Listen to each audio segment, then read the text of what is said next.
So that's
Good morning.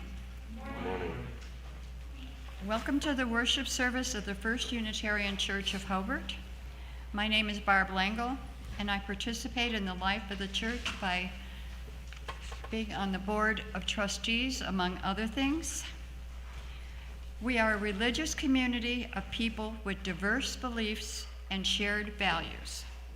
Our diverse beliefs are expressed in our 6 sources, and our shared values are expressed in our 7 principles. Both can be found online at uua.org. Together, we strive to grow spiritually, build community, and live our values in the world. I have a favor to ask all of you. About 1.5 years ago, Sandy asked the membership caring committee to get emergency contact numbers for everybody. And I started doing it, and I got maybe 12, but I failed. I didn't keep it up. So I'm asking you to help me. I have a list like this right outside the door where the bylaws are on the table there. Put your name, your emergency contact, and their phone number. It's just in case you get sick at church and we have to, and this isn't just for members. This is for anybody that comes to our church regularly. Thank you. We are currently streaming our services online. The joys and sorrows portion of our service, however, is private, and we will take a break from streaming during that portion of the service. Other than that, the service will be recorded and will be available for future viewing on Facebook, YouTube, and the church website. Wearing masks is optional right now, but if you are ill, or you think you have been in contact with someone who is ill, please attend virtually. Now, let your Facebook and Twitter friends know that you're attending worship with hashtag First Unitarian Hobart, and please silence your devices and take a deep breath and another, and join us in the spirit of reverence.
Thank you. Would you please join me in lighting the chalice? We gather this hour as people of faith with joys and sorrows, gifts and needs. We light this beacon of hope, sign of our quest for truth and meaning in celebration of a life we share together.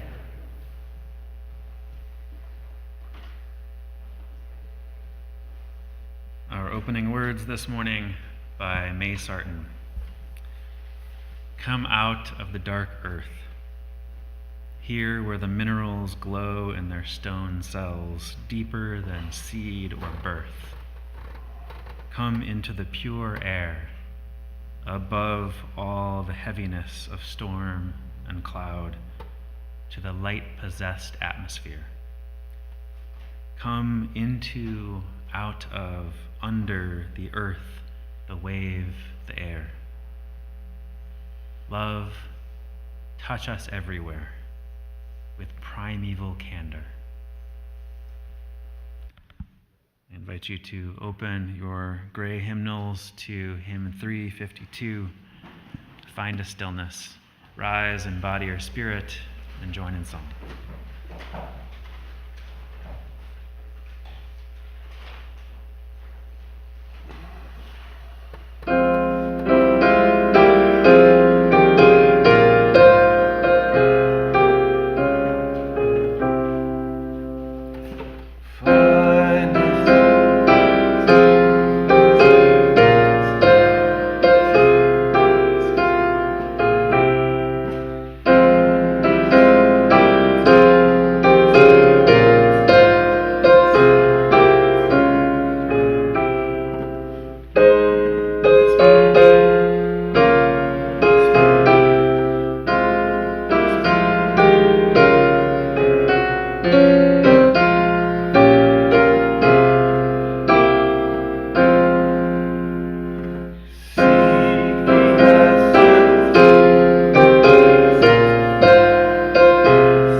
Please remain standing and join me in our affirmation of faith. The words are printed on the laminated handouts in your pews and on the order of service.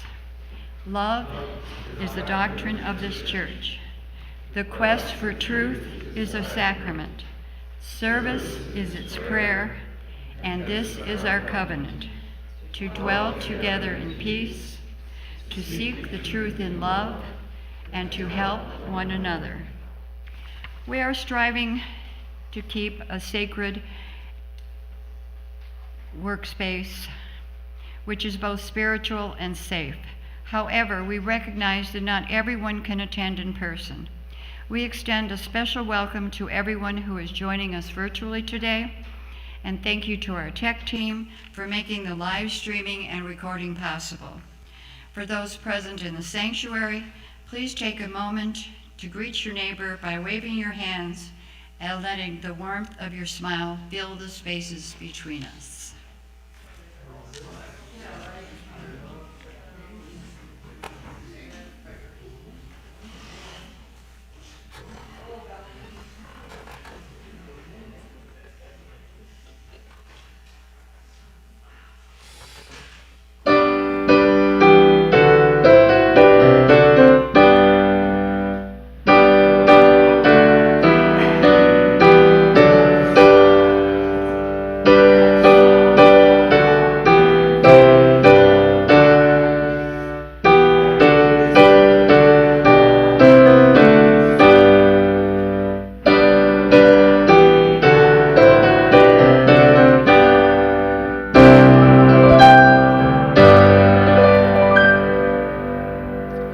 Please be seated. Each week we invite folks to share their joys, sorrows, concerns, milestones in this space, to bring whatever is in the contents of your heart, whether it is in your own personal life that's bringing it to you or the world at large, and to share it verbally, to bring it into the space, to offer it to each other so that we can hold it as a larger congregation. So I will bring the microphone around and invite you to share it, and if you would like to share something with us, I just invite you to rise and say your name so that we know who you are, and we will receive it. Does anybody have any joys or sorrows that you brought with you this morning that you'd like to?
Everything that you are bringing, even within the silent sanctuary of your hearts.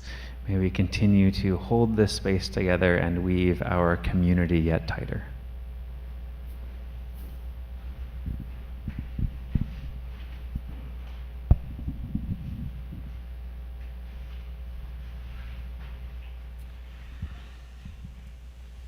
So the past few weeks, we've been hearing about the stories of Jacob. A few Saturdays ago, about 15 of us gathered to watch the movie Jacob's Ladder, which takes its name from a story about Jacob in the book of Genesis. And then the following morning, our story was about Jacob before he comes across this ladder, about him trying to get from his father this blessing that his father was going to give to his brother. And then last week, our story was about Jacob's encounter with the ladder. And this week, it's about what happens after Jacob gets home. And just like last time, I've taken the liberty of swapping out some of the characters' names for their literal interpretations. And Jacob means something like heel holder or heel sneak, because he was holding on to his twin brother's heel when he was born. Now heel holder sent messages on ahead of him to Rough One, his brother in the land of Seir, in the territory of Edom, and commanded them, saying, "Thus say to my lord Rough One, thus says your servant heel holder, I have sojourned with our uncle, and have tarried until now. Ox and donkey, sheep and servant and maid have become mine. I have sent to tell my lord to find favor in your eyes." The messengers returned to heel holder, saying, "We came to your brother, to Rough One, but he is already coming to meet you, and 400 men are with him." And heel holder became exceedingly afraid and was distressed. He divided the people that were with him and the sheep and the oxen and the camels into 2 camps, saying to himself, should rough one come against me, against the one camp and strike it, the camp that is left will escape. And then Heelholder said, God of my father of a throng of nations, God of my father, he laughs. O Eternal, who said to me, return to your land, to your kindred, and I will deal with you. Too small am I for the faithfulness and trust that you have shown your servant. For with only my rod did I cross the Jordan River, and now I have become 2 camps. Pray save me from the hand of my brother, from the hand of rough one, for I am in fear of him, lest he come and strike me down, mothers and children alike. But you have said, I will deal well with you. I will make your seed like the sand of the sea, which is too much to count. Spending the night there with that night, he took a gift from what was at hand for rough one, his brother, she-goats 200 and kids 20, ewes 200 and rams 20, nursing camels and their young 30, cows 40 and bulls 10, she-asses 20 and colts 10. He handed them over to his servants herd by herd separately and said to his servants, cross on ahead of me and leave room between herd and herd. He charged first group, saying, when rough one, my brother, meets you and asks you, saying, to whom do you belong?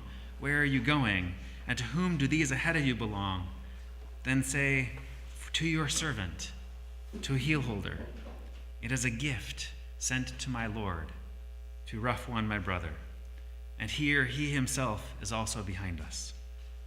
And thus he charged the second, and thus the third, and thus all that were walking behind the herd, saying, according to this word shall you speak to rough one when you come upon him.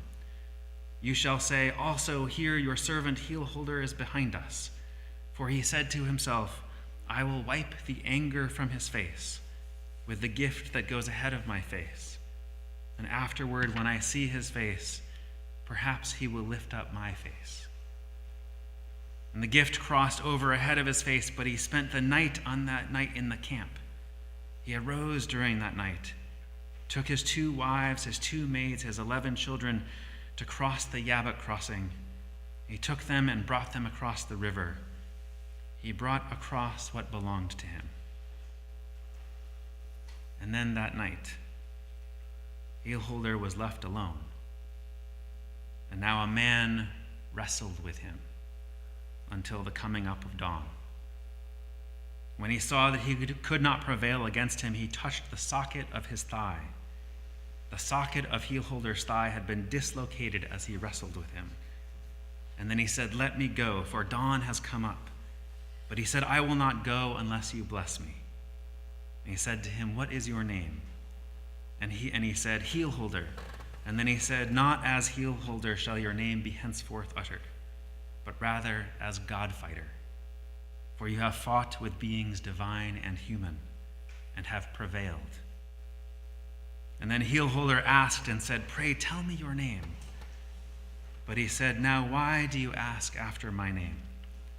And he gave him farewell blessing there. And Heelholder called the name of the place, Face of God, for I have seen God face to face, and my life has been saved. And the sun rose on him as he crossed by the face of God, and he was limping on his thigh. And therefore the children of Israel do not eat the sinew that is on the socket of the thigh until this day, for he had touched the socket of Heelholder at the sinew.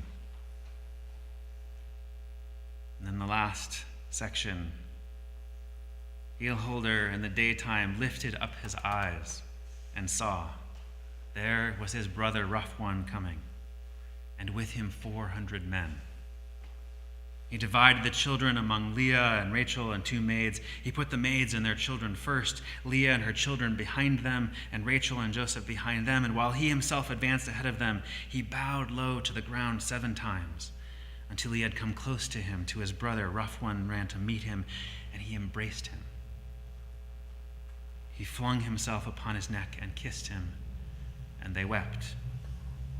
And then he lifted up his eyes, and he saw the women and the children, and said, what are these to you? He said, the children with whom God has favored your servant. Then the maids came close, they and their children, and bowed low. And then Leah and her children came close and bowed low. And afterward Joseph and Rachel came close and bowed low. And he said, "What to you is all this camp that I have met?" He said, "To find favor in my Lord's eyes." And Rough One said, "I have plenty, my brother. Let what is yours remain yours." Heelholder said, "No, I pray. Pray, if I have found favor in your eyes, then take this gift from my hand. For I have, after all, seen your face as one sees the face of God. And you have been gracious to me. Pray, take my token of blessing that is brought to you.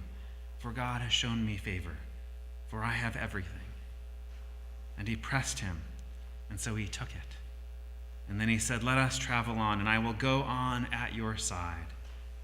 But he said to him, "My Lord knows that the children are frail, and the sheep and the oxen are suckling in my care. If we were to push for them for a single day, the animals will die. Pray, let my Lord cross on ahead of his servant. While as for me, I will travel slowly, at the pace of the gear ahead of me and the pace of the children, until I come to my Lord at Seir." And Rough One said, "Pray, let me leave with you some of the people who are mine." But he said, "For what reason? May I only find favor in my Lord's eyes." And so Rough One started back the same day on his journey to Seir, while Heelholder traveled to Sheds. He built himself a house there, and for his livestock he made sheds. So ends our story this morning. I invite you to open your hymnals to hymn 401, Kumbaya. Rise in body or spirit and join in song.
Please be seated.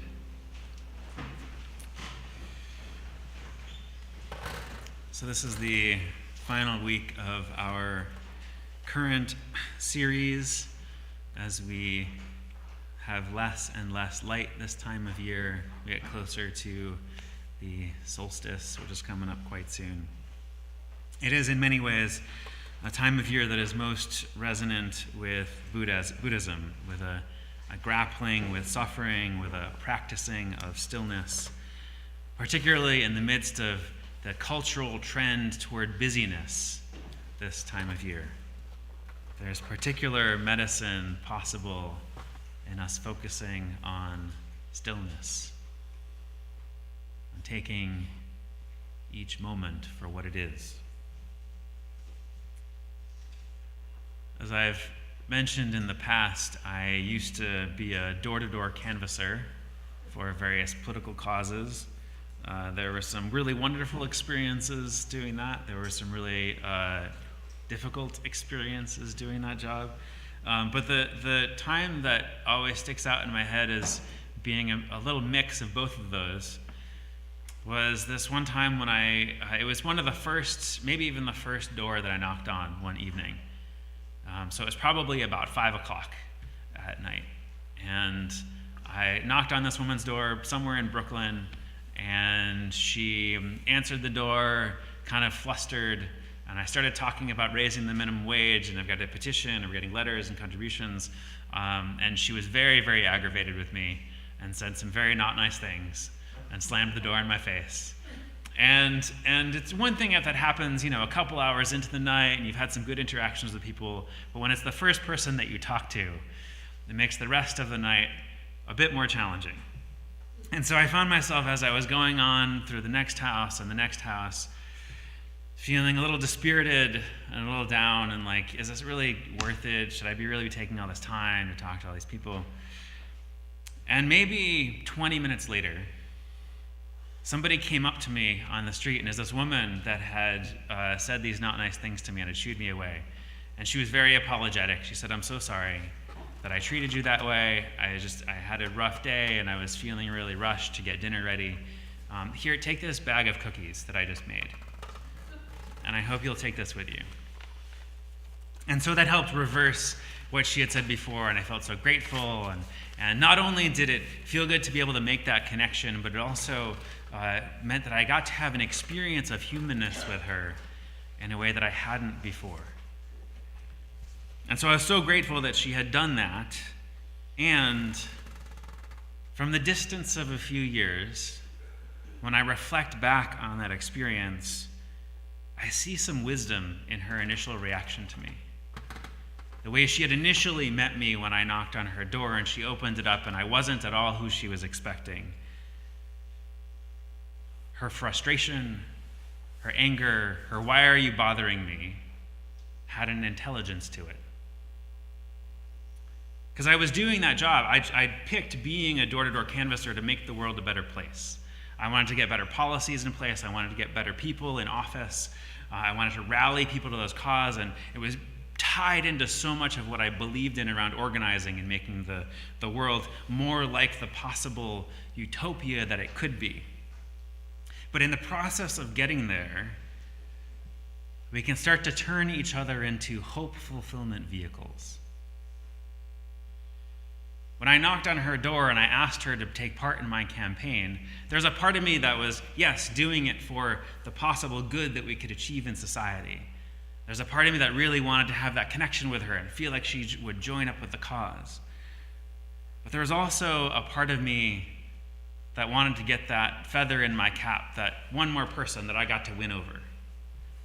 Got to feel a sense of my own sufficiency, my own capability in that. Got to feel the strength in our numbers growing. And so there's a certain objectification in that action that I was taking. It's something that's so normal that we don't even think to notice it because it happens so much in our moment-to-moment experience of life.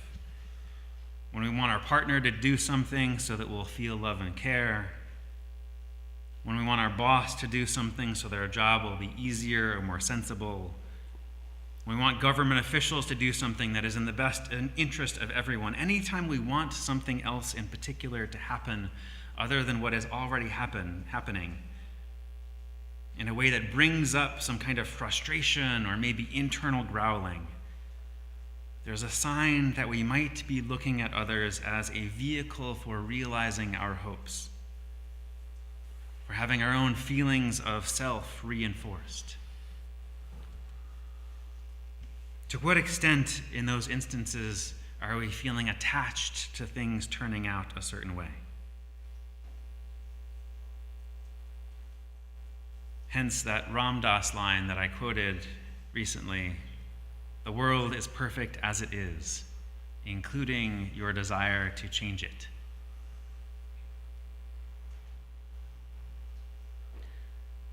Theologian Martin Buber has talked about the difference between seeing the world in an I-thou frame versus an I-it frame. When we see another person, when we look them in their eyes or just perceive them coming towards us, do we see them as an end in themselves, as full and whole and complete? Or do we see them as an object to help us meet some agenda that we might have? And in the story of Jacob, Jewish commentators have detected that there's this sense of Jacob being held back, of being a bit separate, that he's characteristically behind or late or wary or conscious of the different possibilities at play. In the words of scholar Aviva Gottlieb Zornberg, he's characteristically behind, wary, conscious of all possibilities. And what maddens his brother Esau is Jacob's reluctance to confront, his distrust of the other. He'll wait off stage, preparing his lines until they're word perfect, and he'll parlay for peace, but he won't trust the immediacy of a relationship with his brother, however sincere his kisses may seem to be. And Jacob has lost hope and trust in the reality of confrontation and the paradoxical hazard of too sophisticated, too delaying a consciousness is a kind of impotence. To be obsessed with controlling the issues in a complex world is to risk losing all dynamic contact with the world. The search for equilibrium, the search for truth is consummated through sacrifice, through peace offerings, in a vision by night, a revelation of mortified dread, irradiated by hope and promise. Can we feel that sense of hope and promise even when things aren't going our way, even when the woman shuts the door in my face after a hurling of expletives? Or do I need her to respond to me in a certain way in order to feel that sense of hope and promise in myself? Those peace offerings between Jacob and his brother Esau make possible a new future. But underlying that and before that was Jacob's wrestling in the desert. His restless quest for wholeness over his whole life, his wrangling with his brother over the blessings, his wrangling with his uncle over marriages and property, his anxieties about how he's going to be received by his brother aren't resolved directly through his struggles with other people, but they're resolved in the night when he's by himself and he reckons with what he needs to grapple with in life.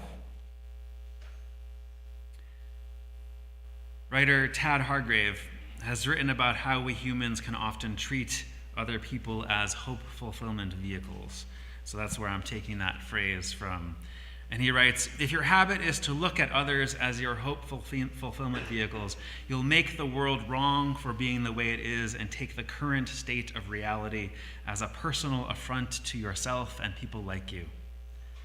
But if you want a better tomorrow, and you're willing to meet the world as it is, and are willing to do the impossibly hard work of loving it by learning the deeper story of how it came to be the way it is, if you're willing to ask every troubling thing you come across, what is it that you wanted to be before the world made you into this, then things may begin to change. If if you're willing to take a stand to stop behavior you witness that is hurting others without giving in to the easy urge to punish or destroy or banish or vilify them in order to purify the community, then things might begin to change. The world in which we find ourselves is deeply troubled and troubling. It is a dangerous time and an endangered one, and the trouble and danger live within us too. There is the simple, pure, and light-filled and fictional world of supposed to. And then there is the real, messy, complicated world in which we live, full of beauty and terror. And this world is not in the way of our getting to the better tomorrow that we want. It is the way, if we approach it well.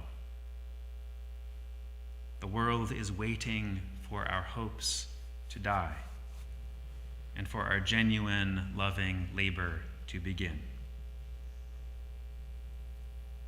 When we turn others into a hope fulfillment vehicle, the first casualty of that is the other person. It dehumanizes others to turn them into tools for us to use or food for us to eat. They are not put on this world for us to have our expectations met. When they fail to do something we tell ourselves that they should do, or do something we tell ourselves they shouldn't have, that doesn't mean that they have failed. It means that they were given an impossible task and were crushed by the weight of it. Our incessant hopes, demands, and expectations of others are harmful to the very others we claim to admire and love so deeply. Now, none of this doesn't mean that real harm isn't done. Of course, there is that too. But let's all think a bigger thought than I am disappointed and ask ourselves how it came to be this way, that so much harm is being done so often. And then wondering what our role might be in bringing some sort of wholeness back to the community without making anyone wrong. Our attempt to love this world as it is, which is not the same as passively accepting or condoning it, and in so doing encourage the growth of a finer world that we may never get to enjoy ourselves. Well, that may be the closest thing any of us get to the genuine initiation into adulthood. Our willingness to love this world and everyone in it actively, passionately, fiercely is what allows us to become more whole and ourselves and to become adults. Our grave rights. So there's a couple aspects to this. There's the treating other folks as hope fulfillment vehicles, and they don't fulfill our hopes, maybe saying or doing the wrong thing that seems to create more problems, that can get us frustrated or resentful. But also, when we treat others as hope fulfillment vehicles and they do fulfill our hopes, that's even trickier. Because while we don't experience that discomfort or that friction of them not fulfilling our hopes, we may end up just subconsciously collaborating with them in a different problematic context, in which we're subconsciously conspiring or supporting each other in fulfilling our preferences, getting our preferences met. Because in this context, hopes don't mean that the conscious process of what do we feel called to do in the world. In this context, hopes mean our preferences of what we would like. And those preferences can be anything from trivial to momentous. If my hope is that you'll pick me up from the grocery store a pack of gum, and you come back from the grocery store and you haven't picked up the pack of gum, on the scale of things, that's kind of easy to let go of. I don't need to necessarily take that as a sign of I'm not lovable or you're a terrible person. That's one of the easier things to chew on and to process and to go through. But on the other end of the spectrum, things are not trivial. They are much harder. If my hope is that you won't betray me, or if my hope is that you will still be alive, in those instances, it is much harder to relax our grip on those preferences. Stephen Jeckinson, who writes about wisdom, the wisdom of elderhood, wrote, "The suffering is most intensified in the experience of betrayal. And betrayals, large and small, are an inevitable thing in intimacy. Anyone who doesn't seem to share your view of how things are or should be, like a friend who tells you a truth you don't want to hear, or a spouse who won't go along with you, might seem to betray you. And yet betrayal carries within it a way to great wisdom as well as to cynicism. There's a choice. While there is never a good reason to seek out betrayal, and left to our own devices, we avoid it by almost any means necessary, there is no cause for alarm. Betrayal is looking for each of us to relieve us of the humiliating, infantilizing burden of naivete. Your breaking heart makes room for your soul's work to be done. Your breaking heart makes room for your soul's work to be done."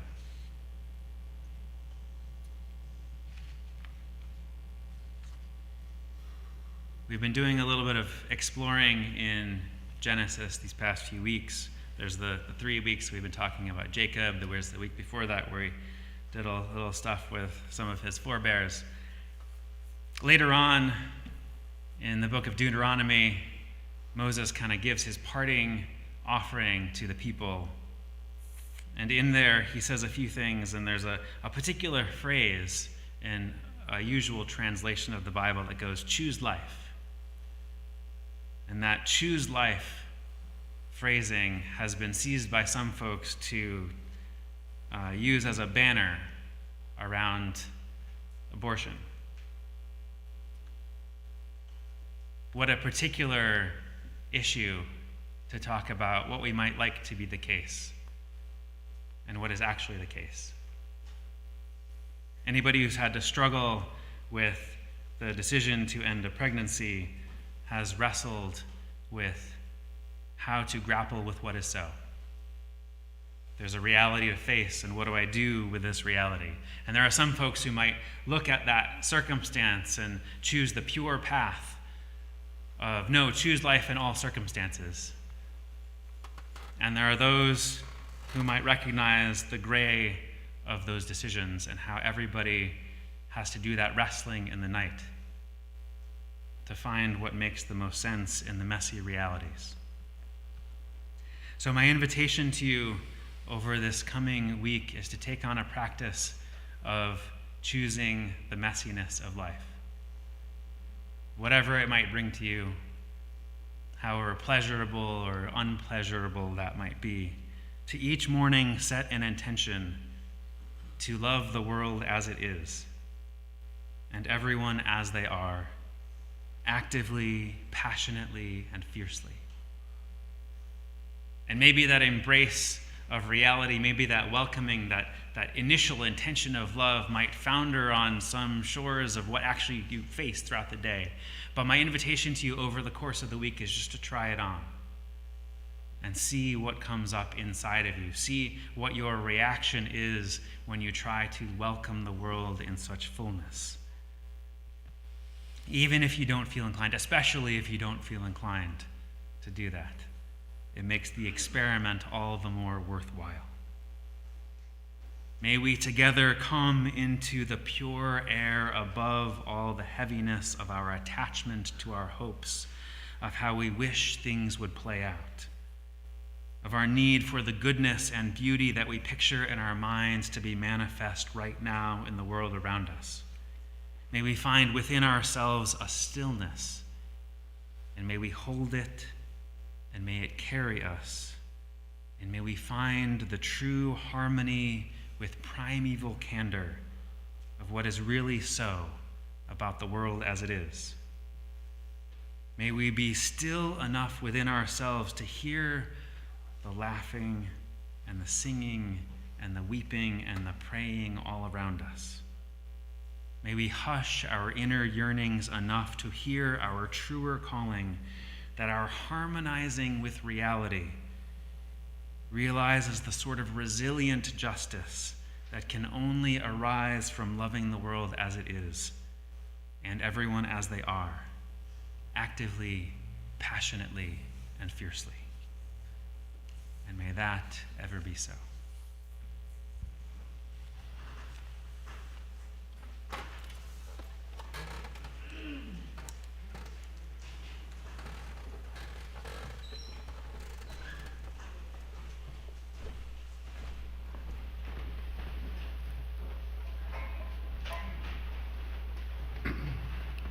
Thank you, Pastor.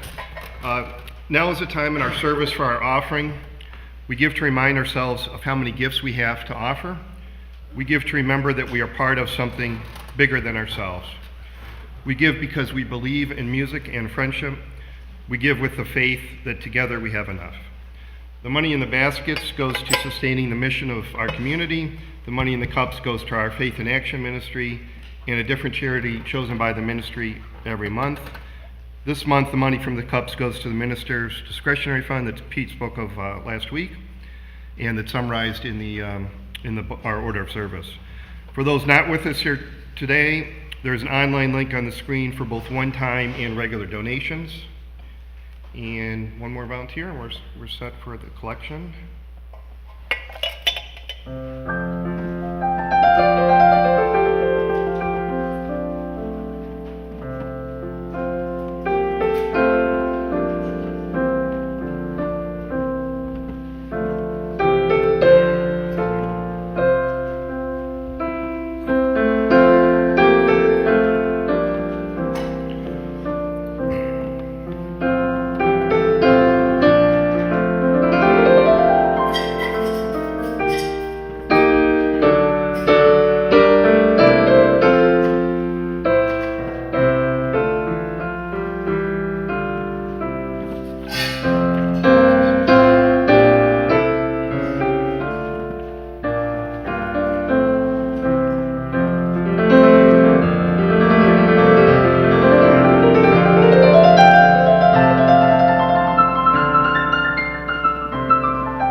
For your prayers, your presence, your service, and your gifts, we are truly grateful. And now please rise as you're willing and able and join in singing the closing hymn, number 1040, Hush, in the blue hymnal.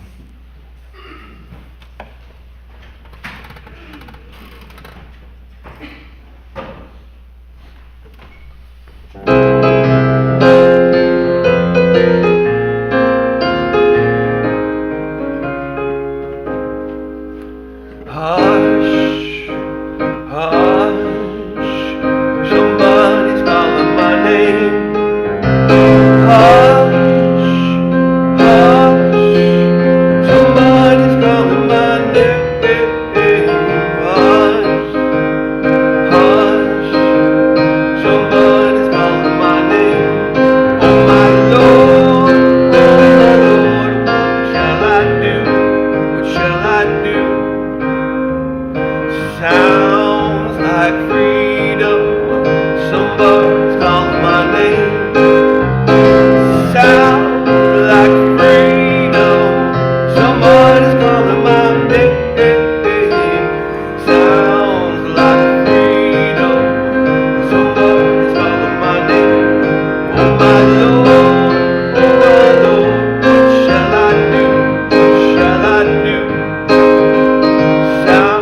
Our closing words this morning from the book of Deuteronomy.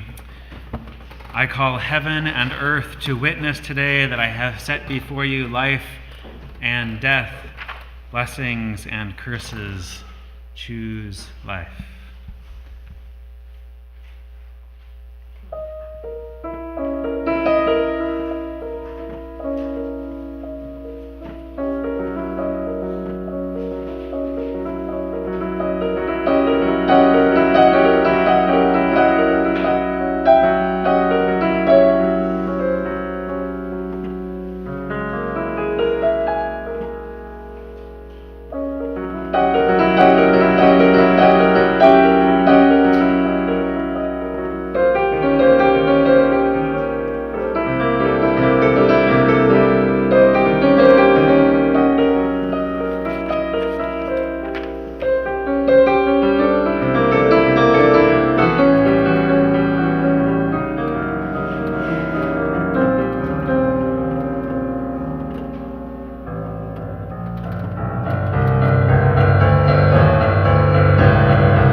Please join me in extinguishing the chalice.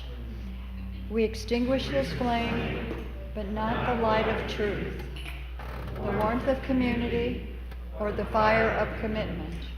These we carry in our hearts until we are together again.